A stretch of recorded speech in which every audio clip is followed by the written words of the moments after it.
Doma Sports Talk Worldwide with some news from the world of boxing. So y'all know what time it is. You ain't in a rush to get concussed. Now, you watching the news, and a 70-year-old dude is on the news telling you, hey, I got people coming to my house at night, man. I'm scared. I need some help around here, right? Is that newsworthy? Probably local news at least. You know, an old dude, people coming at his house trying to scare him at night. Or regional news, something, you know what I'm saying? It is. It's news.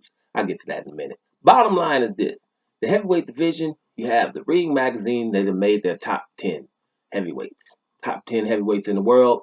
And bottom line, y'all know how I say everybody that's into boxing a little bit should make your own. Because if you're not, you're going to just be out here just complaining about these lists, you know, and because these lists are like this and these lists are like that, and people are not putting in who you think should be in there. And they're definitely not, my opinion, they don't factor in all the things that should be factored in, you know, when you're making a list. So anybody that's kind of into boxing, like I said, if you were able to find me on the internet somewhere, then you're into boxing a lot, a whole lot if you found me, right? So that means you know already when you see a pound for pound list somewhere, do you really care? You just like, oh, it's the pound for pound list. You look at it, but you already have your things, your list, you know, or approximately the list. You know all these things. So when I look at a list, that's the same way I look at it.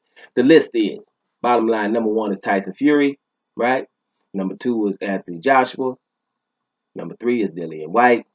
Number four is Deontay Wilder. Number five is Louis the Real King Kong Ortiz. Number six is Alexander Povetkin. Number seven is Joseph Parker. Number eight is Michael Hunter. Number nine is Oscar Rivas. Number 10 is Poulet. Now, I don't have no problem with them 10 names. You know, it's a name or two that, you know, could be in there, but they shouldn't yet. But, you know, I know that Filip Hrgovic, for example, should be in there. Kanauki, he had that loss against Helenius. He's not in there anymore, but kind of, you know, Dominic Brazil, he lost to, you know, Joshua and to, you know, Deontay Wilder, so he can't be in there no more, but they're right on the cusp. And, you know, you got the up-and-comers, the Joe Joyces and the Dubois of the world that are right out there, too. But this list is pretty good. It's not that bad. It's just, you know, you're going to have something against it, right? And I won't start at the top yet because we'll get to that first in a minute. But the number two, Anthony Joshua.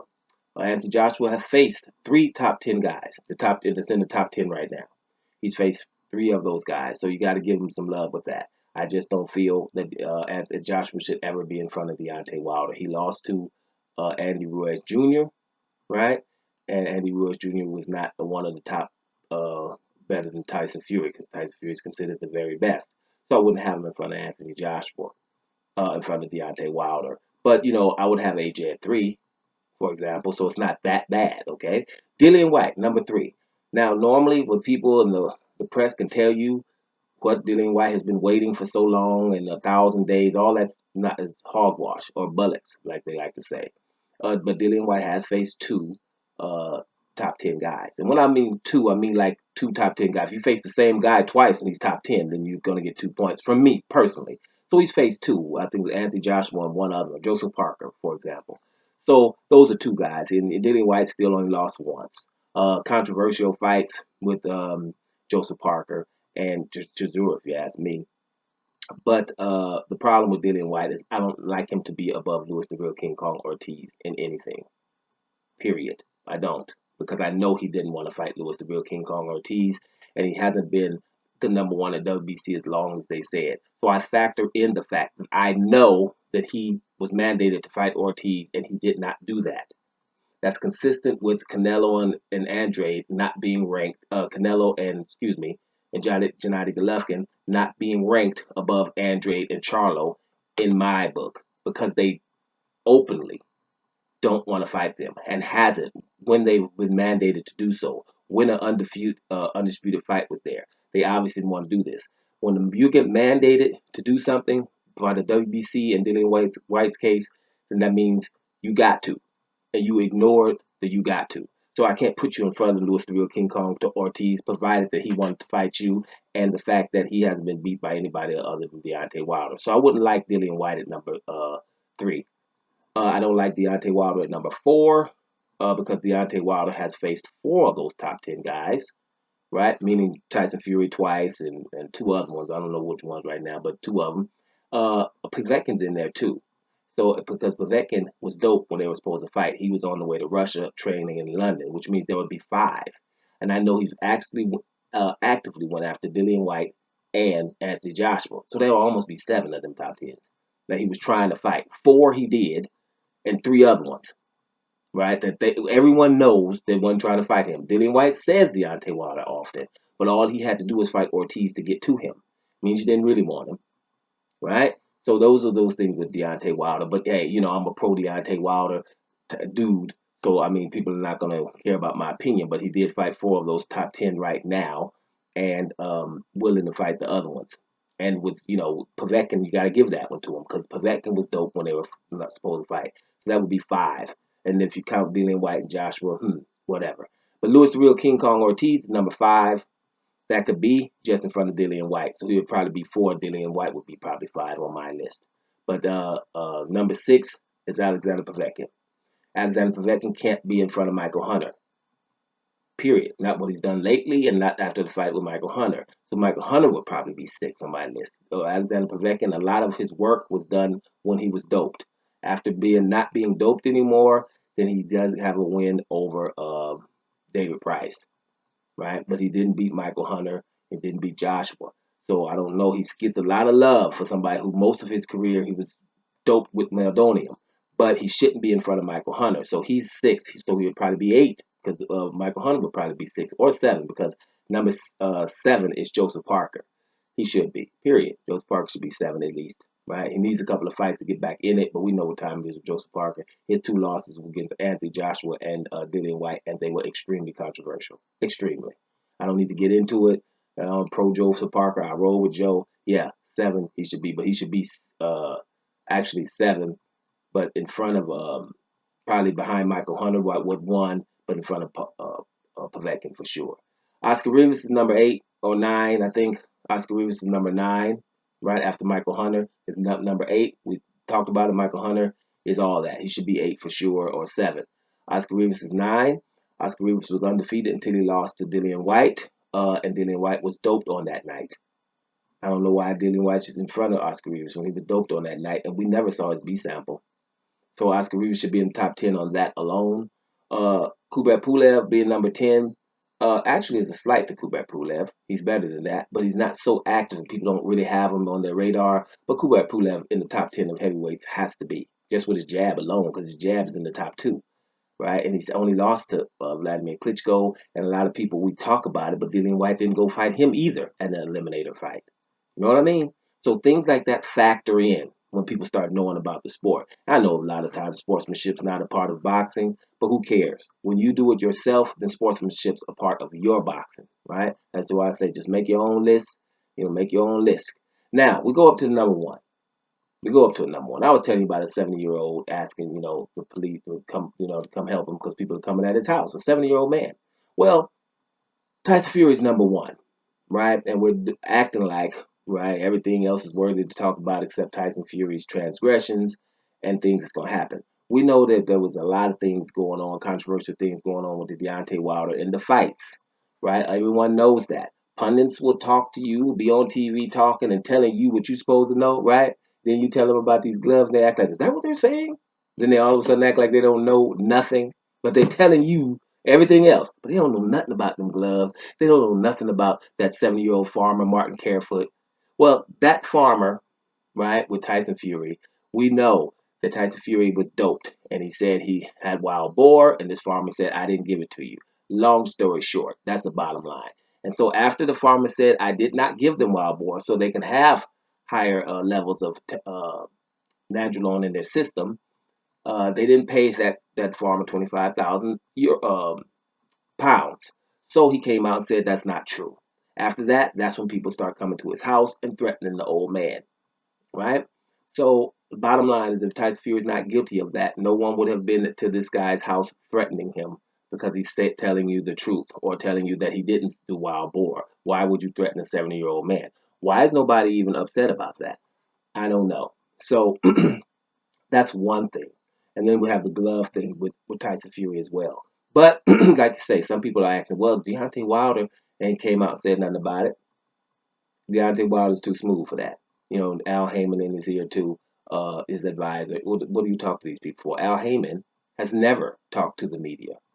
I've told you how profound Al Heyman is, but running the show here. He's very profound. He understands. What do I talk to the media for? So they can turn around my words, and what it doesn't matter. Obama's in office. Fox News says this. The exact same thing. If Trump does something 10 times worse, they say something else. Bottom line is, people that are evil are not changing. People that don't like black people are not changing unless they have direct experiences.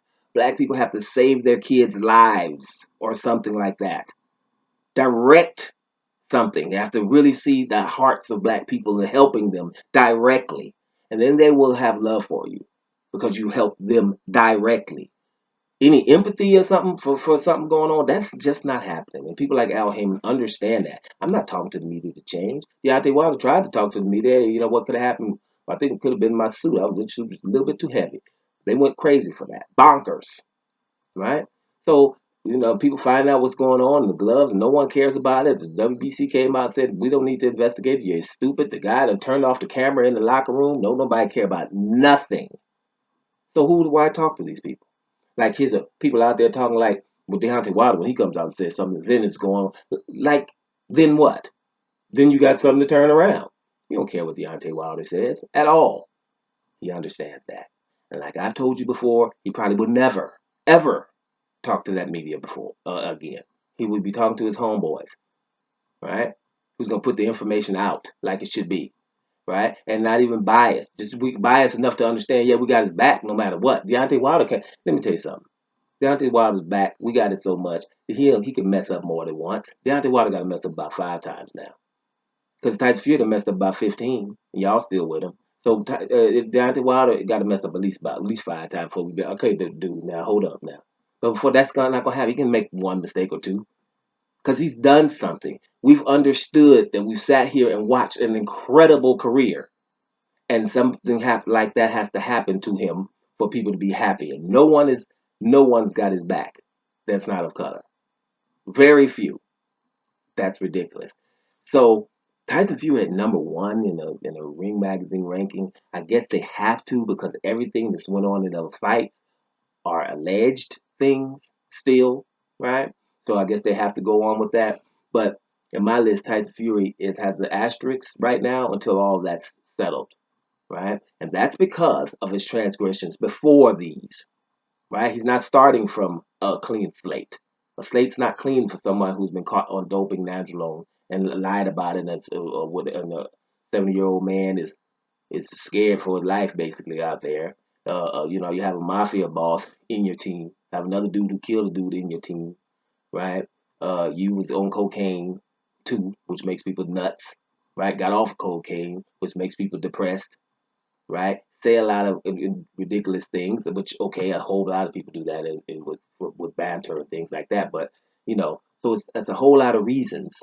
With sparring partners, people who've been with him have accused him of tampering with his gloves in sparring and things like that. So there's just way too much stuff going on with him for me to be like, well, man, ain't all of that means nothing. And then the one that gets me the most, he's 50 pounds heavier than Deontay Wilder and bigger with more experience and more talent. So I wasn't going for him in the first place normally. But if he's going to put something on top of it, maybe cheating, alleged cheating, then I definitely ain't going for him. You see what I'm saying? So and you shouldn't either if everything was blank, if there's no color there, but it's not. So bottom line, when you talk to brothers, just walk up to them and be like, hey, bats. You know what I'm saying? If you're brother to brother, you can go on and say gnats. You know what I'm saying? Brothers are that's what bats mean. And gnats, you can imagine what that means. Just go on up to it, put it up there like they used to put rib and all that, put it in up there. You know what I'm saying? Gnats. It is what it is. Because that's why people are freaking out. Because if you were inferior and not a threatening, no one would give a damn. Everybody would be for you. You're the underdog. Brothers in boxing are never the underdogs. That's why I call it BTBG. Beat the black guy. It is what it is. And we talk about all this other stuff around it, but it is what it is, guys. So back to the Ring Magazine. Let's make sure this is clear. Ring Magazine for people who are just like, why is he talking about go to black stuff and black this? Ring Magazine is the boxing Bible. They're the same ones who had racist emails going from Golden Boy promotions back and forth with Ring Magazine and never had to say sorry for it or excuse themselves. Remember Devin Haney just said, hey, ain't no white boy beating me? Didn't he have to excuse himself just for saying that? Which, bottom line, he probably meant, right? Had to excuse himself. Paulie Malignaggi ain't said excuse me, did he? Right, which I'll get on in another video because I've been giving him props over the years. Bottom line is, Ring Magazine has been saying nigger over and over in emails.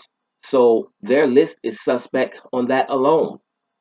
So of course they're going to ignore this with Tyson Fury's glove gate or wild boar gate or any other or cocaine gate or any other gate that he was involved in, sparring, tampering, glove tampering gate, right? Where people are out there. So if either Tyson Fury is guilty of some of this stuff or he should be having a whole lot of slander things going on out there, investigations, lawsuits, shouldn't he?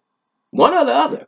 Because people keep lying on you, you're going to say, well, I'm suing for slander. But we'll see what happens. Anyway, I don't agree with the Ring Magazine's heavyweight picture, top 10, but I didn't think I would anyway. But it's not all that far off. The 10 people that are in there, the 10 boxers, are 10 of the good ones. You can only argue a few of them should be in and others out. But those are 10 very, very good boxers, all of them. And they all are kind of worthy of top 10.